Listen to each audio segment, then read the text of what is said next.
there are two questions that every black person or African American person, whatever you want to call it, have asked. There's two questions that we've all asked in one time or another. Number one, where do we come from? And the second question is, what is wrong with our people? We've all asked, where do we come from? And we all asked, those who are walking in some sense of understanding and walked and left some things behind, we're asking, what is wrong with our people? I declare to you today that these two questions that are often had at different times, asked at different times and in different conversations, I declare to you today that the answer to these questions, that they are both connected. And not having an answer to one will hinder your perspective on the other. See, if you don't have any idea where you come from, you won't have any idea what is wrong with our people. You see, many of our people are being wrote off because people have a false sense of where we came from. But then there are some people who think they know where we come from, so they have a false answer for what's wrong with us. So all these things are connected. If you have no idea who you come from or where you come from, and which is the status for 90% of the people that are in this country that call themselves black and African American, they have no idea. The only thing they can trace back to is slavery. They don't know anything else about it. This is the reason why our people are where they are today, because they are lacking a particular knowledge about who they are. All right. So, go to Psalms 147. Now, to preface this as we transition into the meat of the lesson today, and if you're just joining us, today's lesson is it's time to open your eyes. I need to tell you a story because I need to make this personal to you. I need you to understand this on a level of that it affects you. Many times when we go to church and we hear messages and we hear sermons, it doesn't seem personal. It doesn't seem that it's directly about us. It's just a general statement, a general encouragement, a general exhortation. So many people doesn't feel that it's about us. We're not hearing about ourselves. So I'm going to give you this parable to set the stage for what we're going to be talking about here today, so that I can make this thing personal. Now just follow with me. Just follow with me and just try to imagine this being you. Now, imagine a family. We're just going to give it a normal name, the Smith family. And imagine right off of the slave ship, right off the slave plantation in 1865, your great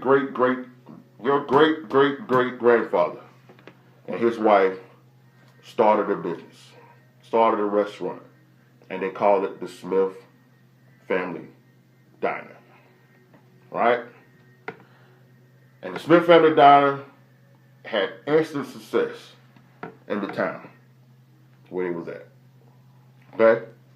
Now, in this town, everybody knew about the Smith Family Diner. Everybody knew that they had the best food, the best service, the best hospitality, whatever you could find. There was nothing that could compare to the Smith Family Diner, right? And so, all of the other restaurants in the surrounding areas envied the Smith Family Diner because the Smith Family Diner seemed like they had the top knowledge on recipes, the top information on how to serve the people and to make things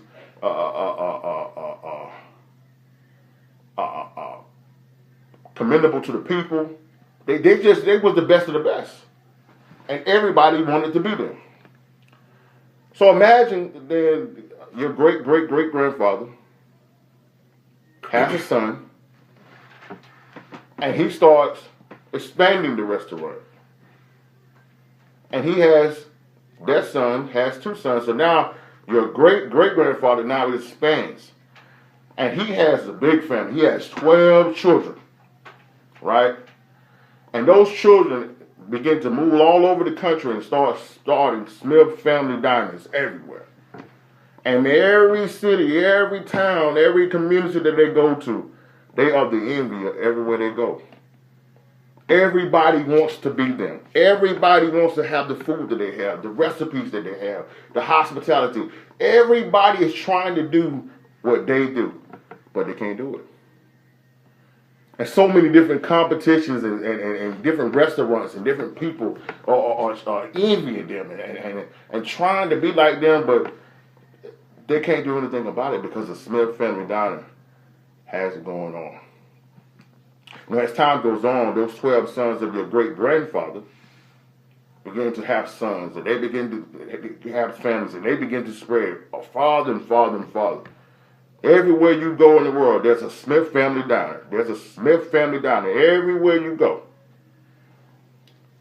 But let's just say along the line that some of the family began to go outside of what great-great-granddaddy said. And they begin to involved in crime. And they can be involved in embezzling and drugs and begin to use a lot of the businesses for criminal reasons to further their crime family. And some of the competitions get wind of this and uses this as an opportunity to bring heat upon it. And so it begins to get to a point where they was like, we don't know what we're going to do. We don't know how we're going to keep this business afloat. We're losing so many of our people. So one of your family members decides to say, you know what, I'm going to bring on a Chinese man. We went to school together. He's a pretty good guy. And we've been friends for so long. And we're going to bring on Mr. Chang. Because prior to this, nobody worked in the Smith family diner business but the Smiths. It was all family owned, family operated. But because the situations got done a little different now, they're going to bring in this Chinese man that was a friend of the family. And Mr. Chang comes in and he serves and he does work and he follows it just like the Smiths told him to. But as time goes on, some of those sons that all those families around, they begin to go to jail. They begin to go to prison. It's just more and more news comes out. Now they got all these restaurants, and they don't know what they're going to do to keep them going. So they sit down with Mr. Chang and say, Mr. Chang, do you got any family? And Mr. Chang begins to bring in his family, send these families to all these different places, and they begin to run it. But it's still called the Smith Family Diner. But you got it now. You have a Chinese man running the Smith Family Diner. So some of the older people begin to die out, and they're having less and less children. Now, meanwhile, you are you are descendants of the child of some of the ones who went to prison, and some of the people who lost their businesses, lost it. Now we done got to the point now Mr. Chang's died out, and some of his people, his descendants are running the restaurants, and now all you see is Mr. Chang's people. Chinese people running the Smith family diner. And now you have become a community, they don't even know who the Smiths are. They just see Chinese people running a black restaurant. And some of the descendants say, you know what? In order to fully grasp all of this, we're going to have to change our names to Smith so that we can fully engulf all the restaurants. Because they read a clause what your great-great-grandfathers put in there, said that after 100 years of this restaurant, if it's still running, and some other people have came in and took over it, we're going to make sure that it reverts back to any Smith that's alive at that time. So when they find out that, they changed their name to Smith in order for business purposes. And now every restaurant across the world that was once Smith Family Diner is now being ran by Chinese people. Except one. The original restaurant that was started in the small town. Now, what would you do if one day you got a visit by the owners of that only Smith family restaurant that's left and comes and tell you, you are Smith. I know your name may be Johnson. I know your name may be Tillman. I know your name may be Ingram. But you're actually really a Smith. You're connected to the Smith family. And you have the right of ownership to all these restaurants. Now, you went to the Smith family restaurant many times. And all you saw was Chinese people. So you believe, what do you mean? I thought this was Chinese based. No. You are the Smiths. This restaurant chain belongs to you. So my question to you today, to you all today, if you found out that you was heir to this great empire, would you just go on with your regular life? Or would you fight to get what was yours? Now, taking all that into consideration,